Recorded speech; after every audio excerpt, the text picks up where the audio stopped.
విజయవాడ జిల్లా పెనమలూరులోని శ్రీ చైతన్య కాలేజ్లో విద్యార్థి పవన్ కుమార్ అనుమానాస్పద స్థితిలో మృతి చెందడం రాష్ట్ర వ్యాప్తంగా కలకలం రేపుతోంది. తోటి విద్యార్థుల దాడితోనే పవన్ మృతి చెందాడని ఆరోపిస్తూ కుటుంబ సభ్యులు అనకాపల్లిలోని శ్రీ చైతన్య క్యాంపస్ ను ముట్టడించారు. తమ కొడుకు మృతిని ఆత్మహత్యగా చిత్రీకరించేందుకు కాలేజ్ యాజమాన్యం ప్రయత్నిస్తుందని ఆరోపించారు. న్యాయం చేయాలని డిమాండ్ చేస్తూ పెద్ద ఎత్తున ఆందోళనకు దిగారు. ఈ సందర్భంగా పోలీసులకు నిరసనకారులకు మధ్య తోపులాటతో ఉద్రిక్తత నెలకొంది.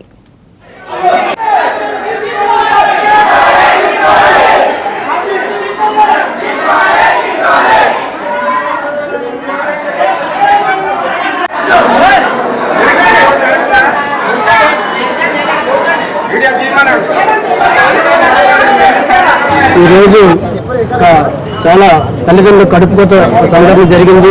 వడ్డాది దగ్గర బంగారమెట్ట దగ్గర వాళ్ళ అబ్బాయి విజయవాడ శ్రీచైతన్య కాలేజీలో చదువుతున్నాడు. వీళ్ళు చాలా నిరుపేదలండి. ఎక్కల ముక్కలు చేసుకుని పిల్లలను ఉచితంగా చదివించాలనే ఆలోచనతో అక్కడ జాయిన్ చేశారు. లక్షలాది రూపాయలు ఫీజుల రూపంలో కట్టడం జరిగింది.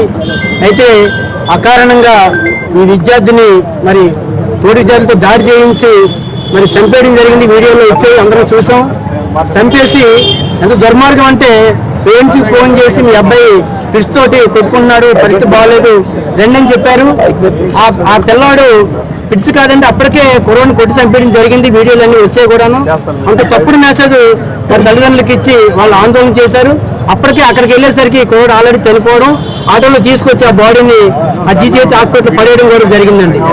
కనీసం మానవత్వం లేకుండా ఆ యాజమాన్యం కానీ లేదా స్టాఫ్ కానీ స్పందించకుండా ఎవరైతే కరోనా అరెస్ట్ చేసి పెట్టారో అదే కుర్రాలతో తీసుకొచ్చి నాకు ఫోన్ చేశారు. ప్రశాంతంగా పడుకుని నా కొడుకు అక్కడ చదువుకుంటున్నాడు కదా అని చెప్పేసి ప్రశాంతంగా పడుకొని అందరం కలిపి సరదాగా భార్య పిల్లలతో కలిపి టీవీ చూసుకున్నాడు. నా కొడుకు అక్కడ చదువుకుని హ్యాపీగా రాత్రి శనివారం నైట్ రాత్రి 10:30కి ఫోన్ చేసి మీ అబ్బాయి ఫిట్స్ వచ్చింది, హాస్పిటల్ తీసుకెళ్తున్నాం అని చెప్పేసి తీసుకెళ్లి మీరు అర్జెంట్గా రండి అన్నారు.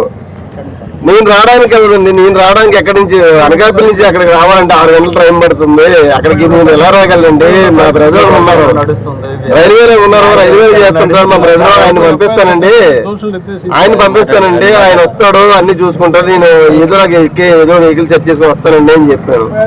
ఆయనకు ఫోన్ చేస్తే ఆయనకు నెంబర్ ఇచ్చాను, ఆ ప్రిన్సిపాల్ నెంబరు. ఆ ప్రిన్సిపాల్ నెంబర్ ఇస్తే ఆ ప్రిన్సిపాల్ ఏం చేశారు, ఆయనకి ఫోన్ చేస్తే మీరు కామినేని హాస్పిటల్కి మీరు రండి, అక్కడికి కరోనా అక్కడ జాయిన్ చేస్తున్నాం అని చెప్పి అన్నారు.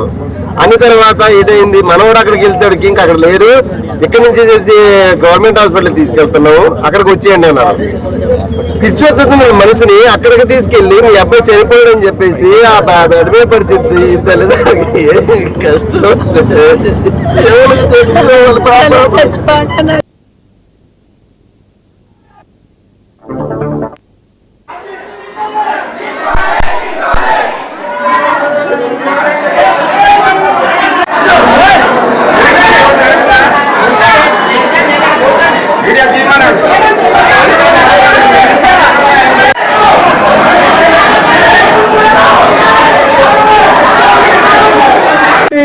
కాలేజీలో ఫీజులు కడుతుంటే కొడుకుని సడన్ గా ఇంటికి పంపించారు ఈ యాజమాన్యాలు.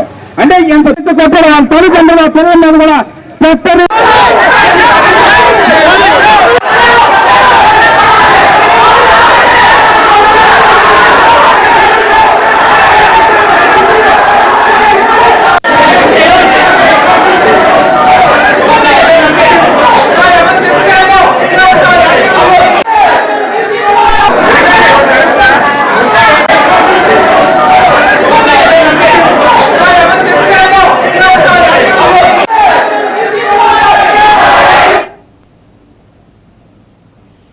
చంద్రబాబు